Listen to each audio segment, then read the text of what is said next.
Radio মিলনের আজকের নিবেদন পরশুরাম ওরফে রাজশেখর বসুর গল্প লম্বকর্ণ।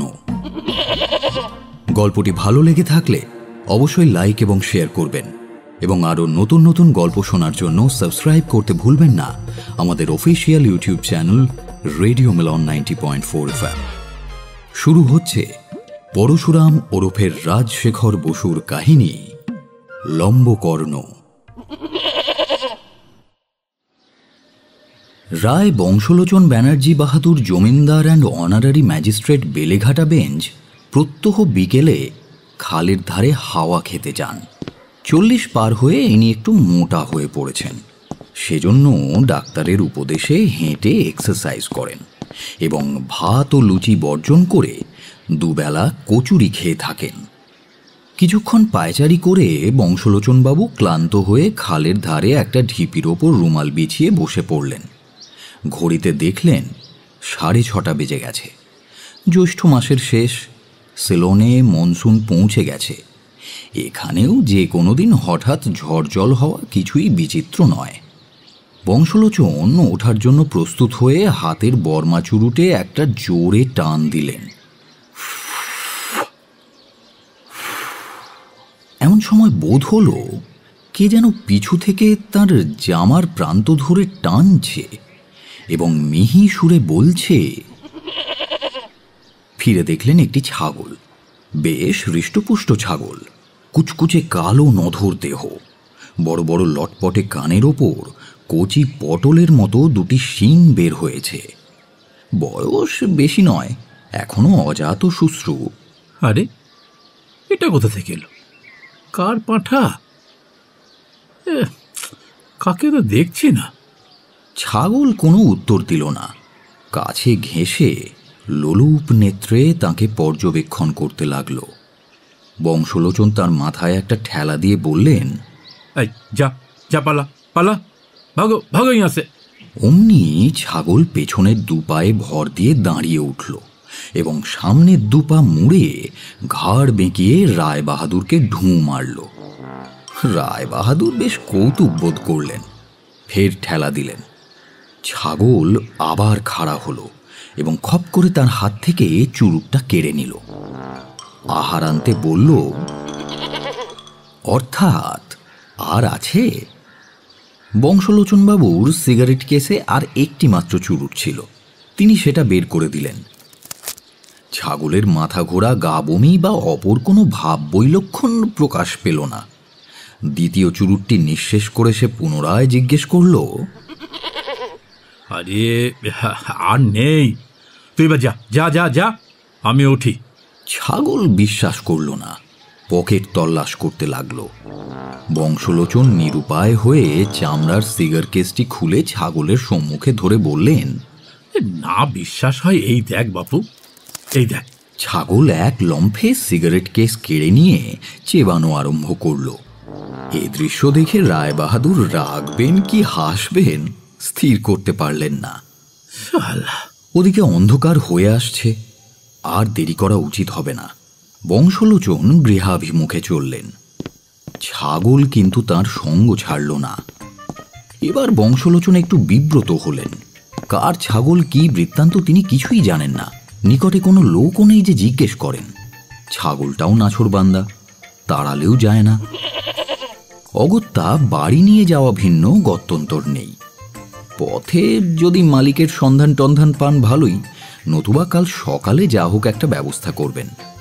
বাড়ি ফেরার পথে বংশলোচন অনেক খোঁজ নিলেন, কিন্তু ছাগলের ইতিবৃত্ত কেউই বলতে পারল না। অবশেষে তিনি হতাশ হয়ে স্থির করলেন যে আপাতত নিজেই ওকে প্রতিপালন করবেন। কিন্তু সেই সময় বংশলোচনের মনে হঠাৎ একটা কাঁটা খচ করে উঠল। তার পত্নীর সঙ্গে এখন কলহ চলছে। আজ 5 দিন হলো কথা বন্ধ। এদের দাম্পত্য কলহ বিনা আড়ম্বরে নিষ্পন্ন হয়। সামান্য একটা উপলক্ষ, 2-4টি নাতিতীক্ষ্ণ বাক্যবান, তারপর দিন কতক অহিংস অসহযোগ বাক্যালাপ বন্ধ, পরিশেষে হঠাৎ একদিন সন্ধি স্থাপন এবং পুনর্মিলন। এরকম প্রায়ই হয়।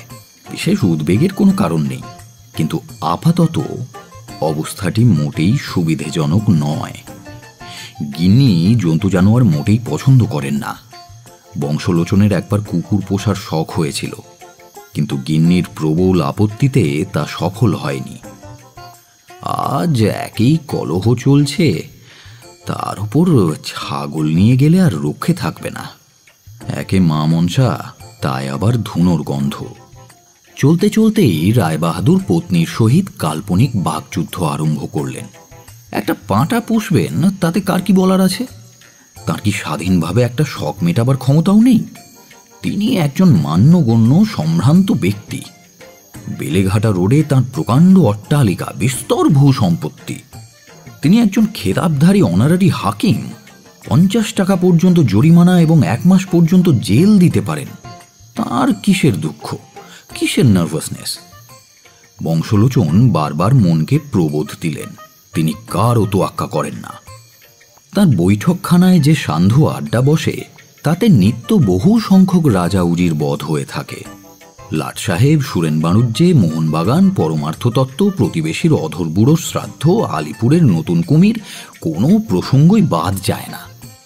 সম্প্রতি 7 দিন ধরে বাঘের বিষয়ে আলোচিত হচ্ছিল, এবং সেই সূত্রে গতকাল বংশলোচনের শ্যালক নগেন এবং দূরসম্পর্কের ভাগ্নে উদয়ের মধ্যে হাতাহাতির উপক্রম হয়। অন্যান্য সভ্যরা অবশ্য অনেক কষ্টে তাদের নিরস্ত করেন। বংশলোচনের বৈঠকখানার ঘরটি বেশ বড় এবং সুসজ্জিত, অর্থাৎ অনেকগুলি ছবি, আয়না, আলমারি, চেয়ার ইত্যাদি জিনিসপত্রে ভর্তি। প্রথমেই নজর পড়ে একটি কার্পেটে বোনা ছবি। কালো জমির ওপর আসমানি রঙের একটা বেড়াল। যুদ্ধের সময় বাজারে সাদা পশম পাওয়া যাচ্ছিল না, সুতরাং বেড়ালটার এই দশা হয়েছে। ছবির নিচে সর্বসাধারণের অবগতির জন্য বড় বড় ইংরেজি অক্ষরে লেখা CAT, ক্যাট। তার নিচে রচয়িত্রীর নাম মানিনী দেবী, ইনি গৃহকর্ত্রী। ঘরের অপর দিকের দেওয়ালে একটা রাধাকৃষ্ণের তৈলচিত্র। কৃষ্ণ রাধাকে নিয়ে কদমতলায় দাঁড়িয়ে আছেন, আর একটা প্রকাণ্ড সাপ তাদেরকে পাক দিয়ে পিষে ফেলবার চেষ্টা করছে। কিন্তু রাধাকৃষ্ণের তাতে কোনো ভ্রুক্ষেপ নেই, কারণ সাপটি বাস্তবিক সাপ নয়, ওঁকার মাত্র। তাছাড়া কতকগুলি মেমের ছবি আছে। তাদের অঙ্গে সিল্কের ব্রাহ্মশাড়ি এবং মাথার কালো সুতার আলুলায়িত পরচুলা ময়দার কাঁই দিয়ে এঁটে দেওয়া হয়েছে, কিন্তু এতেও তাদের মুখের দুরন্ত মেম মেম ভাব কিছুতেই ঢাকা পড়েনি। অবশ্য সেজন্য তাদের জোর করে নাক বিঁধিয়ে দেওয়া হয়েছে। ঘরের 2টি দেওয়াল আলমারিতে চিনেমাটির পুতুল এবং কাঁচের খেলনা ঠাসা। ওপরের শোবার ঘরের 4টি আলমারি বোঝাই হয়ে যা বাড়তি হয়েছে, তাই নিচে স্থান পেয়েছে। এভিন্ন আরও নানা প্রকার আসবাব, যথা রাজারানীর ছবি, রায়বাহাদুরের পরিচিত এবং অপরিচিত ছোট বড় সাহেবের ফটোগ্রাফ, গিল্টিড ফ্রেমে বাঁধানো আয়না, অ্যালামনাক, ঘড়ি, রায়বাহাদুরের সনদ, কয়েকটি অভিনন্দনপত্র ইত্যাদিও রয়েছে। আজও যথা সময়ে আড্ডা বসেছে। বংশলোচন এখনো বেরিয়ে ফেরেননি। তার অন্তরঙ্গ বন্ধু বিনোদ উকিল ফরাসের ওপর তাকিয়া ঠেস দিয়ে খবরের কাগজ পড়ছেন।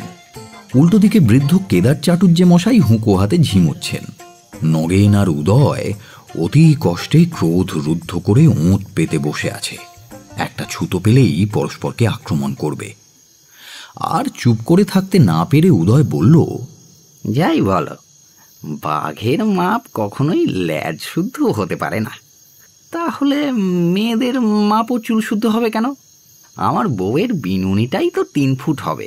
তবে কি বলবে বলো, বউ কি আর 8 ফুট লম্বা?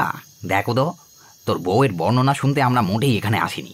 বাঘের কথা বলতে হয় বল। চাটুর্যে মশাইয়ের তন্দ্রা ছুটে গেল।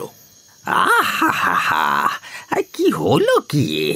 তোমাদের এখানে কি বাঘ ছাড়া আর কোনো জানোয়ার নেই? এমন সময় বংশলোচন ছাগল নিয়ে ফিরলেন। বিনোদবাবু বললেন, বাবা বাবা, পাটাটি তো বেশ, কত দিয়ে কিনলে হে? বংশলোচন সমস্ত ঘটনা বিবৃত করলেন। ও, বেয়ারিশ মাল। তাহলে বেশি দিন ঘরে না রাখাই ভালো। সাবার করে ফেলো, কাল রবিবার আছে, লাগিয়ে দাও লাগিয়ে দাও। চাটুর্যে মশাই ছাগলের পেটটা টিপে বললেন, বাহ বাহ বাহ, দেবী পুরুষ তো পাঁটা, খাসা কালিয়া হবে। নগেন ছাগলের উরু টিপে বলল, উফ, একেবারে হাঁড়ি কাবাব, একটু বেশি করে আদা বাটা আর পেঁয়াজ দিয়ে। উফ, আমার বউ এসা গুলি কাবাব করতে জানে না। উদো আবার। আচ্ছা, তোমাদের কি শুধু জন্তু দেখলেই খেতে ইচ্ছে করে? একটা নিরীহ অনাথ প্রাণী আশ্রয় নিয়েছে, তার কেবল কালিয়ার কাবাব? ছাগলের সংবাদ শুনে বংশলোচনের সপ্তম বর্ষীয়া কন্যা টেপি এবং সর্বকনিষ্ঠ পুত্র ঘেন্টু ছুটে এলো। ও বাবা, আমি পাঁটা খাবো, পাঁটার মাংস। যা যা, শুনে শুনে বাবু কেবল কাবাব খাই খাই শিখেছেন। আমি আমি মেটলি খাবো, আমি মেটলি খাবো। বাবা বাবা, আমি পাঁঠা পুষবো, একটু লাল ফিতে দাও না। বেশ তো মা, ও একটু খাওয়া দাওয়া করুক, তারপর নিয়ে খেলা করিস খন। পাঁঠার নাম কি হবে বলো তো? নামের আর ভাবনা কি? ভাসুরক, দধিমুখ, মসিপুচ্ছ, লম্বকর্ণ, মানে লম্বকর্ণই ভালো। বংশলোচন কন্যাকে একটু আড়ালে নিয়ে গিয়ে জিজ্ঞেস করলেন, এই টেপু, তোর মা এখন কি করছে রে? এক্ষুনি তো কল করে গেল। তাহলে এখন 1 ঘন্টা নিশ্চিন্তে। দেখ, এই ঝিকে বল, চট করে ঘোড়ার ভেজানো ছোলা চাটিয়ে এনে এই বাইরের বারান্দায় যেন ছাগলটাকে খেতে দেয়। শোন, আর দেখ, এই বাড়ির ভেতরে নিয়ে যাস না যেন। উৎসাহের আতিশয্যে টেপি পিতার আদেশ ভুলে গেল। ছাগলের গলায় লাল ফিতে বেঁধে টানতে টানতে সোজা অন্দরমহলে নিয়ে গিয়ে বলল, ও মা, শিগগিরই এসো, লম্বকর্ণ দেখবে এসো। মরণ, ওটাকে কে আনলো? দূর দূর, ও ঝি, ও বাতাসি, শিগগিরই ছাগলটাকে বার করে দে। মার মার, ঝাঁটা মার। বারে, ওকে তো বাবা এনেছে, আমি পুষবো। আর আমি ঘোড়া ঘোড়া খেলবো, ঘোড়া ঘোড়া। খেলা বার করে দিচ্ছি। ভদ্রলোকে আবার ছাগল পোষে? বেরো বেরো, ও দারোয়ান, ও চুকুন্দর সিং। হুজুর। হাঁক দিয়ে চুকুন্দর সিং হাজির হল। শীর্ণ খর্বাকৃতি বৃদ্ধ, গালপাট্টা দাড়ি, পাকানো গোঁফ, জাঁকালো গলা এবং ততোধিক জাঁকালো তার নাম। এরই জেরে সে চোট্টা এবং ডাকুর আক্রমণ থেকে দেউড়ি রক্ষা করে। অন্দরের হট্টগোল শুনে রায়বাহাদুর বুঝলেন যুদ্ধ অনিবার্য। মনে মনে কপাল ঠুকে বাড়ির ভেতরে এলেন। গিন্নি তার প্রতি দৃকপাত না করে দারোয়ানকে বললেন, এই ছাগলটাকে অবিনিকাল দেও, একদম ফটকের বাইরে, নয়তো এক্ষুনি ছিষ্টি নোংরা করে গা। জি মাইজি।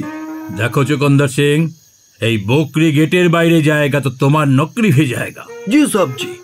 মানিনী স্বামীর প্রতি কয়েকটি অগ্নিময় নয়নবান হেনে বললেন, হ্যালো টেপি হতচ্ছাড়ি, বলি রাত্রির হয়ে গেল, গিলতে হবে না?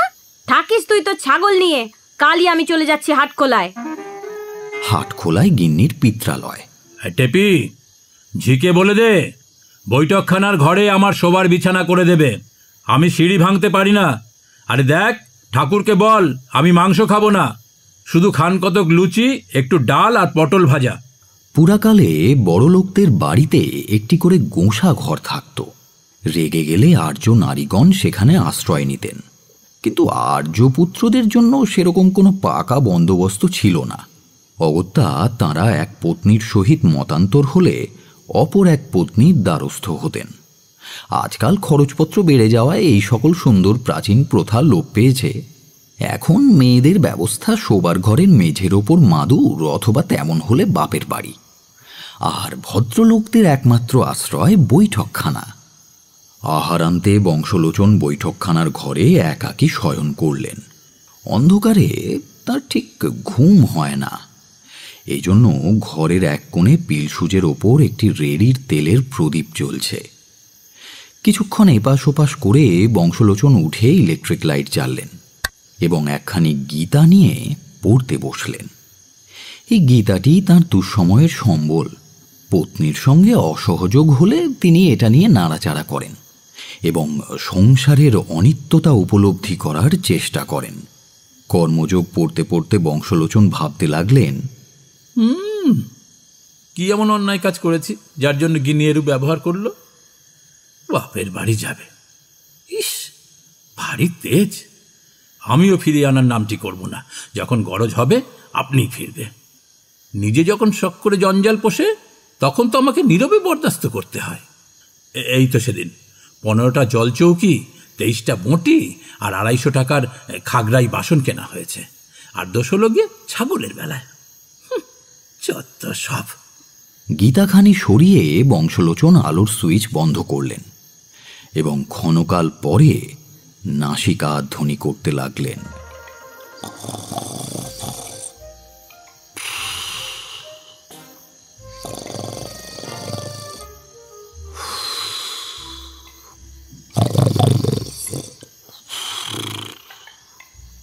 লম্বকর্ণ বারান্দায় শুয়ে রোমন্থন করছিল।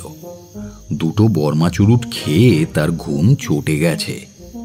রাত্রি আন্দাজ 1টায় জোরে হাওয়া উঠল। ঠান্ডা লাগায় সে একটু বিরক্ত হয়ে উঠে পড়ল। বৈঠকখানার ঘর থেকে মিটমিটে একটা আলো দেখা যাচ্ছে। লম্বকর্ণ তার বন্ধন রজ্জু চিবিয়ে কেটে ফেলল এবং দরজা খোলা পেয়ে নিঃশব্দে প্রবেশ করল বৈঠকখানায়।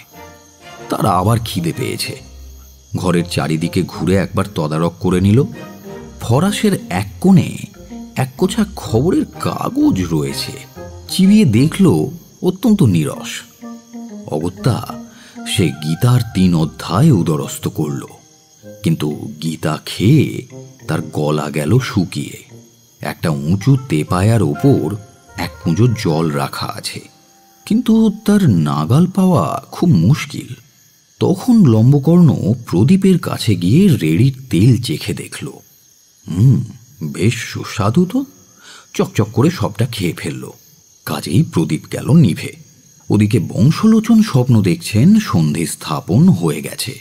হঠাৎ পাশ ফিরতে তার একটা নরম নরম স্পন্দনশীল স্পর্শ অনুভব হল। জিজ্ঞেস করলেন, কখন এলে? উত্তর পেলেন, চোর চোর, বাঘ হ্যায়, এই সুকন্দর সিং, জলদি আও, জলদি আও। নগেন, উদো, শিগগির আয়, মেরে ফেললে, মেরে ফেললে, মেরে ফেললে। হুলুস্থুলু কাণ্ড। চুকুন্দর আর মুঙ্গেরি বন্দুকে বারুদ ভরতে লাগলো। নগেন আর উদয় লাঠি, ছাতা, টেনিস ব্যাট যা পেল তাই নিয়ে ছুটে এলো। মানিনী ব্যাকুল হয়ে হাঁপাতে হাঁপাতে নিচে নেমে এলেন।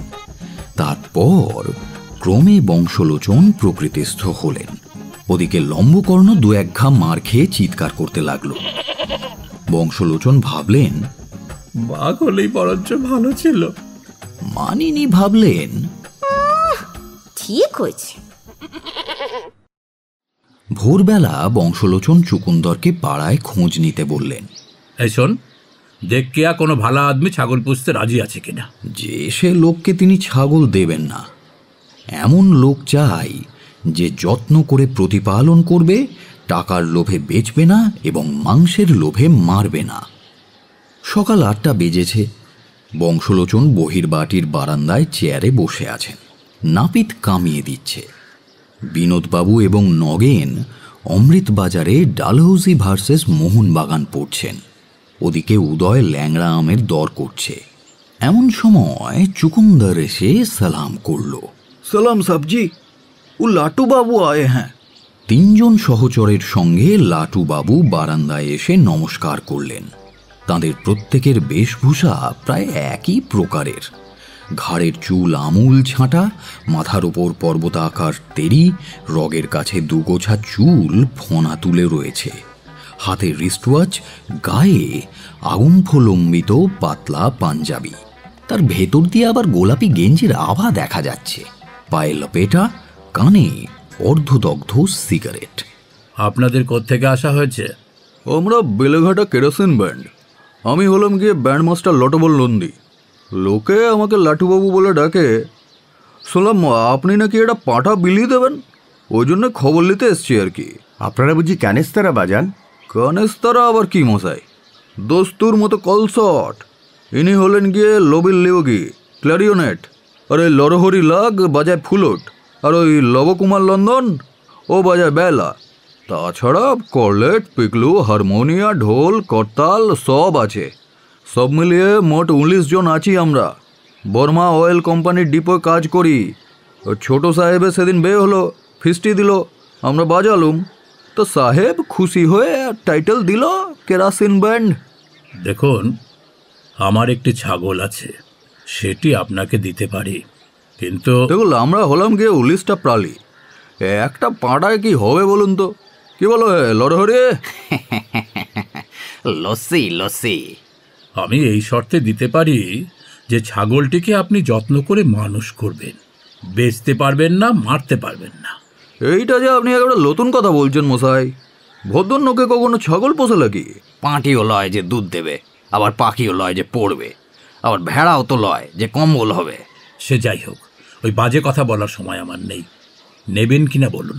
লাটুবাবু ঘাড় চুলকোতে লাগলেন। নরহরি বলল, লিয়ে লাও হে লাটুবাবু, লিয়ে লাও। ভদ্রন্য কত করে বলছেন? কিন্তু মনে থাকে যেন, বেচতে পারবেন না, কাটতে পারবেন না। সে আপনি ভাববেননি, লাটু লন্দির কথা লড়চল নেই। লম্বকর্ণকে নিয়ে বেলেঘাটা কেরাসিন ব্যান্ড চলে গেল। বংশলোচন বিমর্ষ চিত্তে বললেন, ব্যাটাদের দিয়ে ঠিক ভরসা হচ্ছে না। ভেবো না হে ভেবো না, এই বিনোদ বলছে তোমার পাঠা গন্ধর্বলোকে বাস করবে, বরঞ্চ আমরাই ফাঁকে পড়লাম।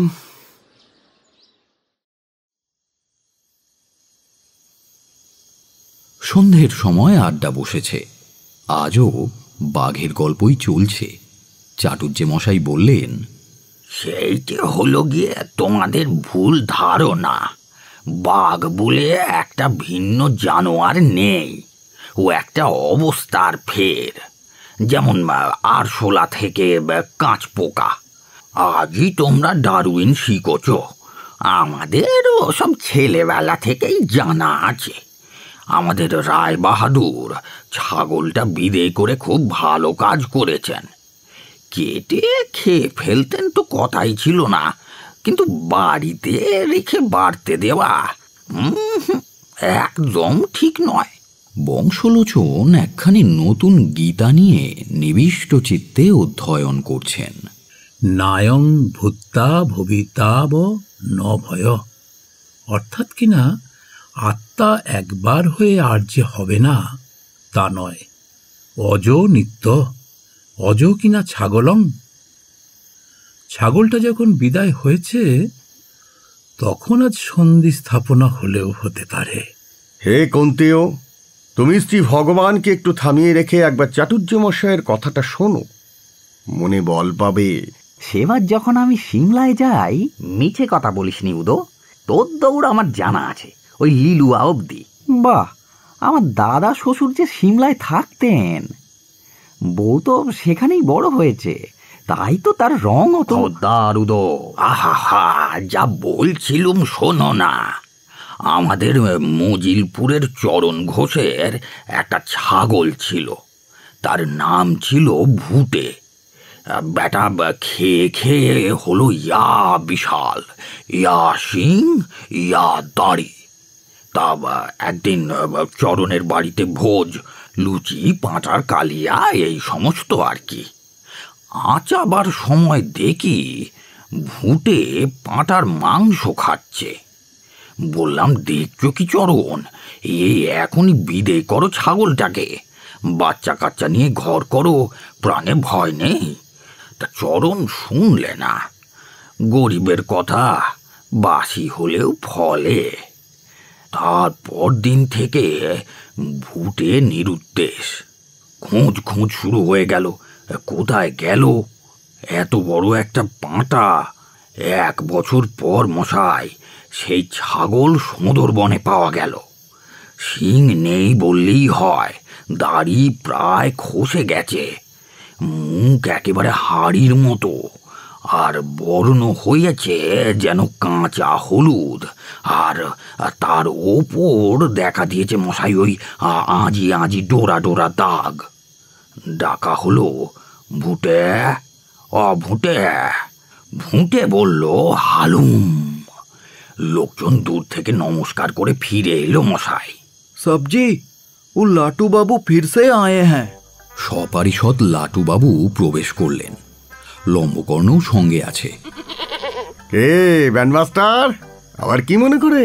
কিন্তু লাটুবাবুর চেহারায় আর সেই লাবণ্য নেই। চুল উস্কো খুস্কো, চোখ বসে গেছে, জামা ছিঁড়ে গেছে। সজল নয়নে তিনি বললেন, সর্বনাশ হয়ে গেছে মশাই, ধনে প্রাণে মেরে দিয়েছে।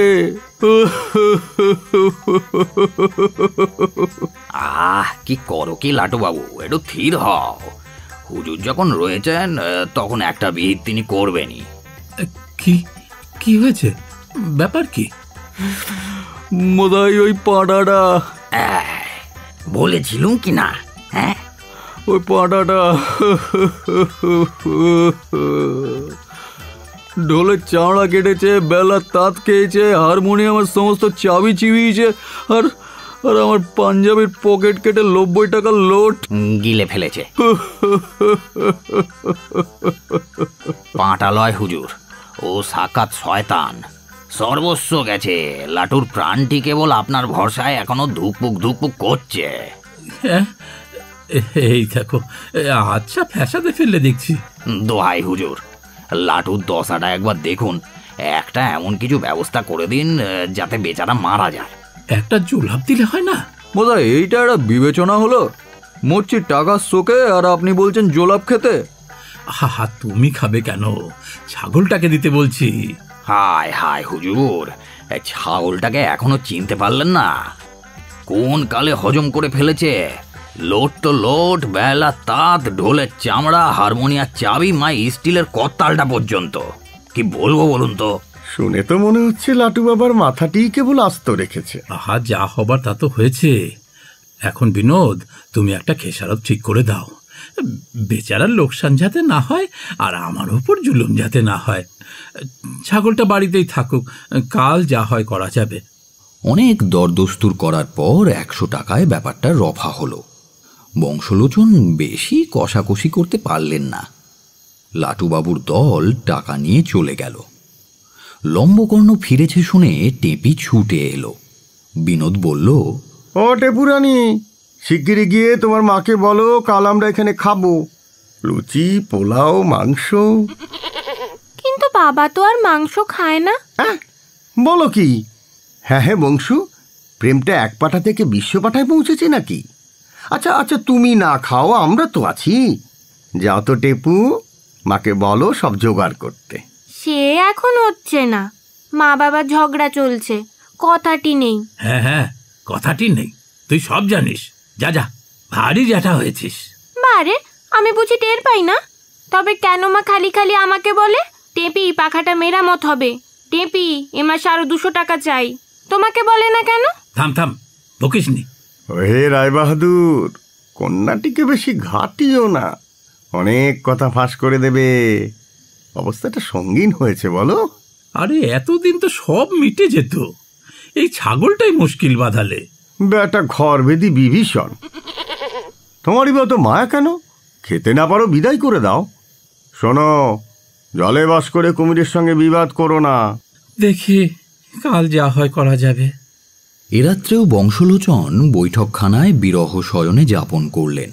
আর ছাগলটা আস্তাবলে বাঁধা ছিল, কাজেই উপদ্রব করার বিশেষ সুবিধে পায়নি। পরদিন বিকেল 5:30টার সময় বংশলোচন বেড়াবার জন্য প্রস্তুত হয়ে একবার এদিক ওদিক তাকিয়ে দেখলেন কেউ তাকে লক্ষ্য করছে কিনা।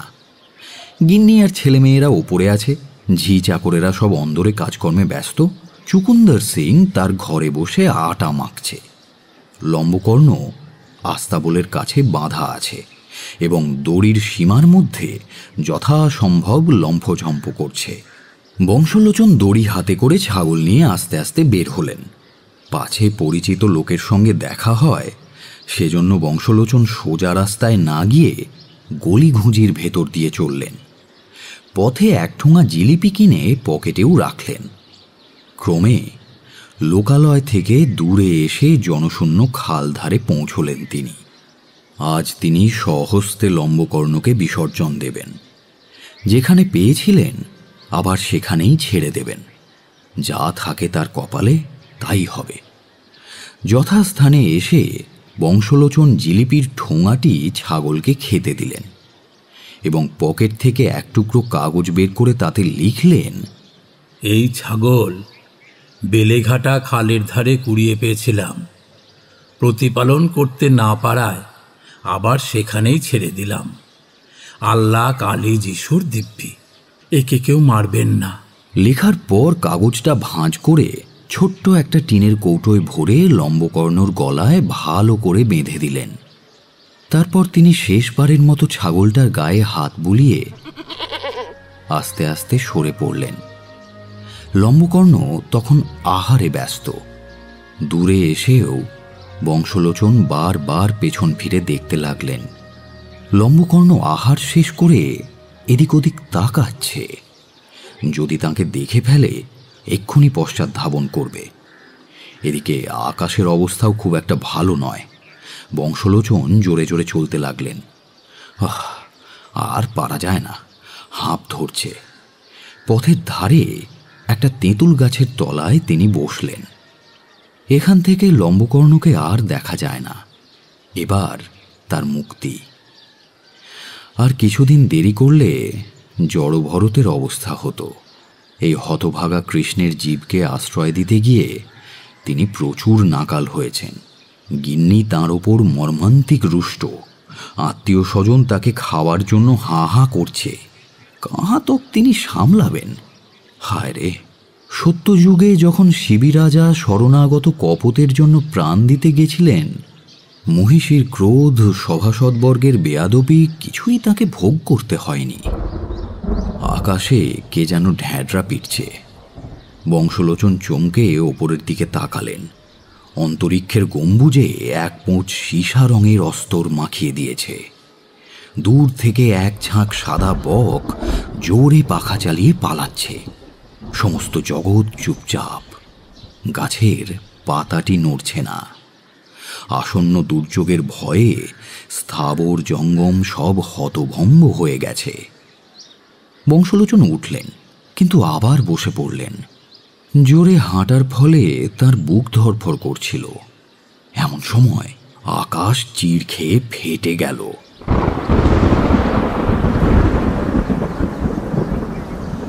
এক ঝলক বিদ্যুৎ খেলে ফাটা আকাশ আবার বেমালুম জুড়ে গেল। ঈশানকোণ থেকে একটা ঝাপসা পর্দা তাড়া করে আসছে। তার পেছনে যা কিছু সমস্ত মুছে গেছে। সামনেও আর দেরি নেই, ওই এলো। গাছপালা সব শিউরে উঠল। লম্বা লম্বা তাল গাছগুলো প্রবল বেগে মাথা নাড়িয়ে আপত্তি জানালো। কাকের দল আর্তনাদ করে ওড়ার চেষ্টা করলো, কিন্তু ঝাপটা খেয়ে আবার গাছের ডাল আঁকড়ে ধরল। শুরু হলো প্রচণ্ড ঝড়, প্রচণ্ডতর বৃষ্টি। যেন এই নগণ্য উইঢিপি এই ক্ষুদ্র শহর কলকাতাকে ডোবানোর জন্য স্বর্গের ৩৩ কোটি দেবতা সার বেঁধে বড় বড় ভৃঙ্গার থেকে তোড়ে জল ঢালছেন। মোটা নিরেট জলধারা, তার ফাঁকে ফাঁকে ছোট ছোট ফোঁটা। সমস্ত শূন্য ভরাট হয়ে গেছে। মান ইজ্জত কাপড় চোপড় সবই গেছে। এখন প্রাণটা রক্ষা পেলে হয়। হ্যাঁ হতভাগা ছাগল, কি কুক্ষণে! বংশলোচনের চোখের সামনে একটা উগ্র বেগুনি আলো খেলে গেল।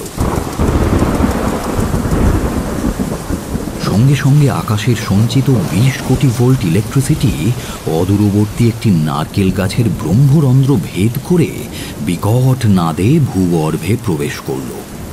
রাশি রাশি সর্ষের ফুল, জগৎ লুপ্ত, তুমি নেই আমি নেই। বংশলোচন সংজ্ঞা হারিয়েছেন।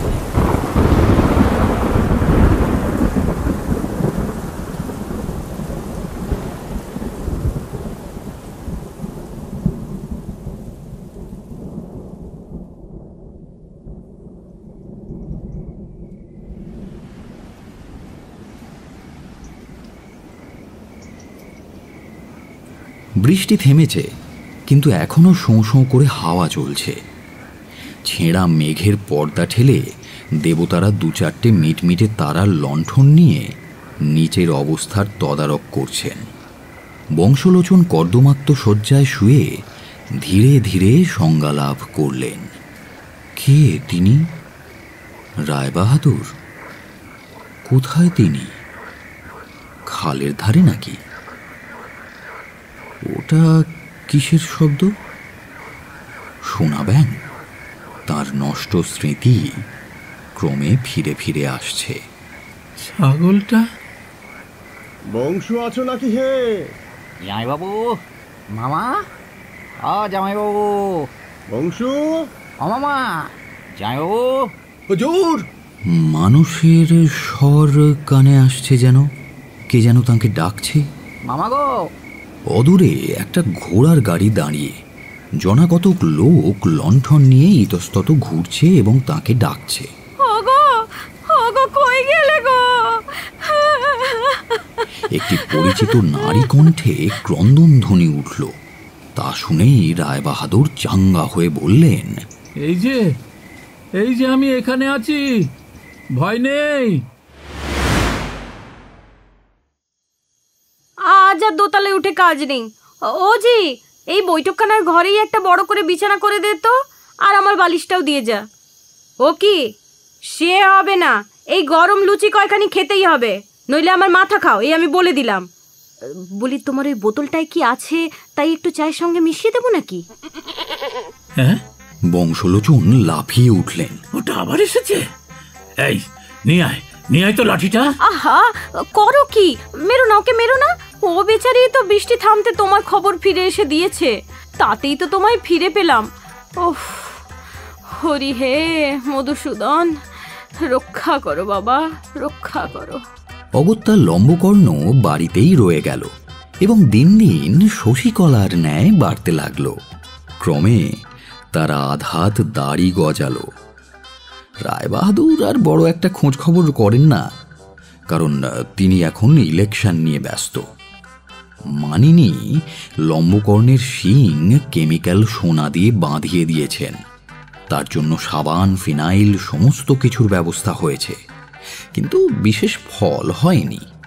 লোকে দূর থেকে তাকে বিদ্রূপ করে, আর লম্বকর্ণ গম্ভীরভাবে সব শুনে যায়। নিতান্ত বাড়াবাড়ি করলে বলে, অর্থাৎ যত ইচ্ছে হয় তোমরা বকে যাও, আমি ওসব গ্রাহ্যই করি না।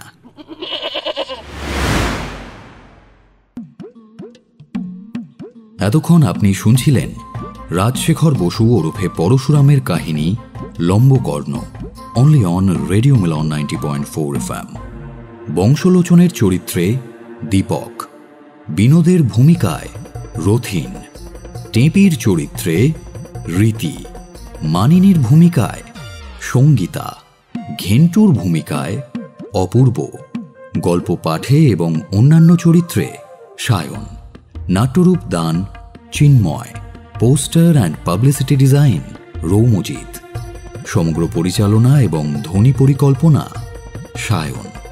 আগামী সপ্তাহে আরও একটি নতুন গল্প নিয়ে হাজির হব আমরা। শুনতে থাকুন রেডিও মিলন 90.4 FM।